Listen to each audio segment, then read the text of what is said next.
For the research model, I focused on one such company. But before I tell you that, back at the beginning of our presentation, I showed you a community in Felton. This is a video of how shipping containers were used in 6 hours to construct that home. One of the companies that can do this type of work is SG Blocks. It's an industry leader who redesigns, repurposes ISO shipping containers to LEED certification and makes them into safe green building blocks for commercial, industrial, and residential building construction. This 12-foot home uses a similar technology and was built by NorCal Construction and Modulus Corporation from Northern California.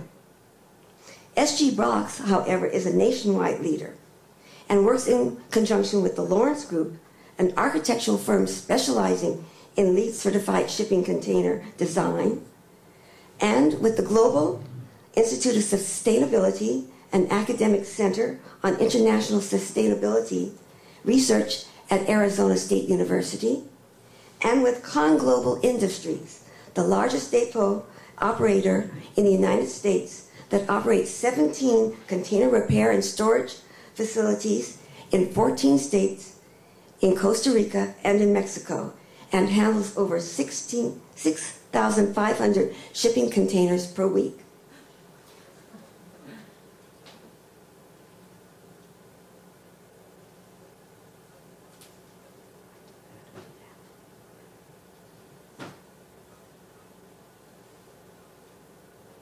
Technical difficulty.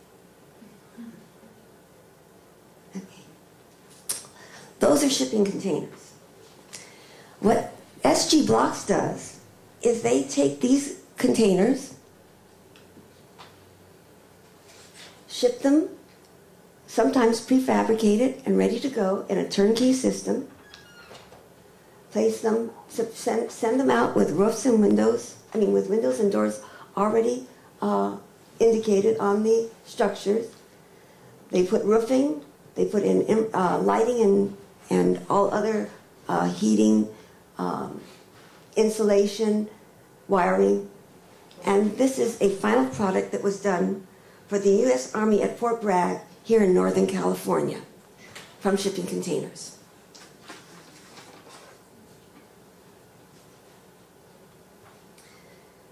I continued my market research based on this technology for the city of Santa Cruz.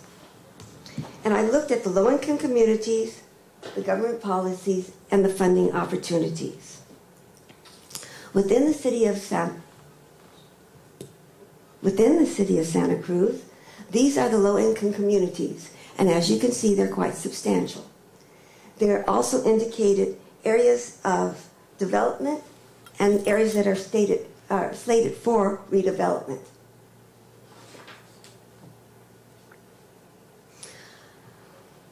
I also identified demographic data, of which this is one, and one of the most current ones is this 1999 census, which revealed that while the median income for the city of Santa Cruz is $50,605, the poverty level for the city of Santa Cruz is 16.5, which on average is 2 points higher than the state average.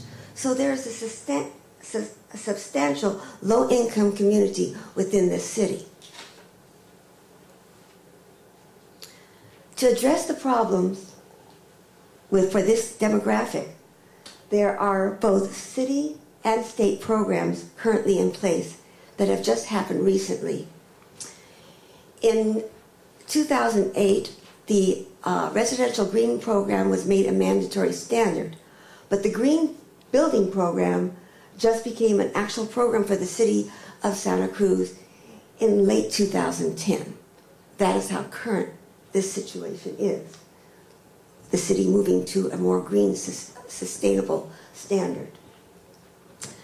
Similarly, for the state of California, in 2010, there was passed the Green Building Code.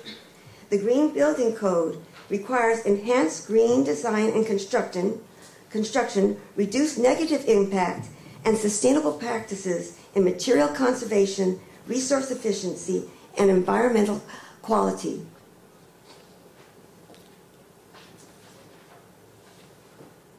On the supply side, for funding to do this type of development for low-income communities, the research showed in the city of Santa Cruz, there's an affordable housing trust fund under the redevelopment agency. This is to assist in the creation and preservation of affordable housing for the benefit of low-income and moderate-income households.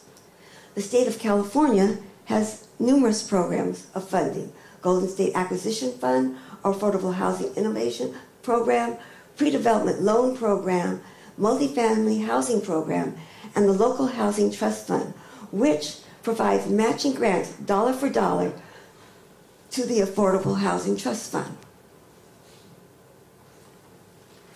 My conclusions and impact.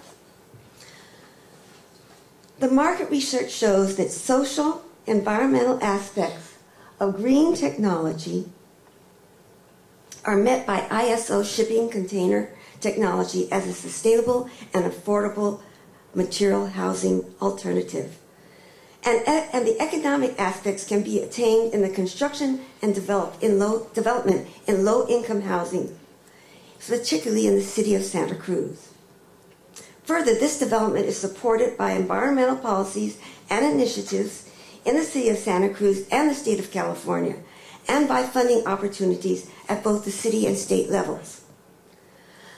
The research also indicates a disconnect between low-income affordable housing programs and green initiatives in housing development. The two appear to be... Wait, just pause. Take about 30 seconds, the system shut itself off. Correct. We're too awesome for this system. Thank you. This is probably going to take about 1 to 2 minutes, unfortunately. Maybe less. Well, I can speak up. Ah, there we are. Your presentation will come back on hopefully in just a few seconds here. That's all right. There's a disconnect between green housing development and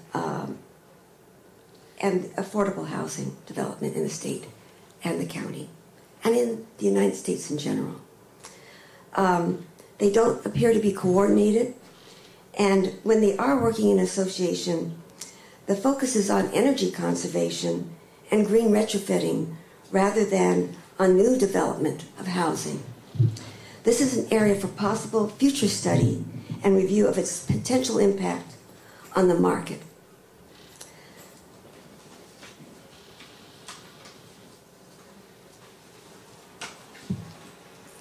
Oh. There it is. Find it.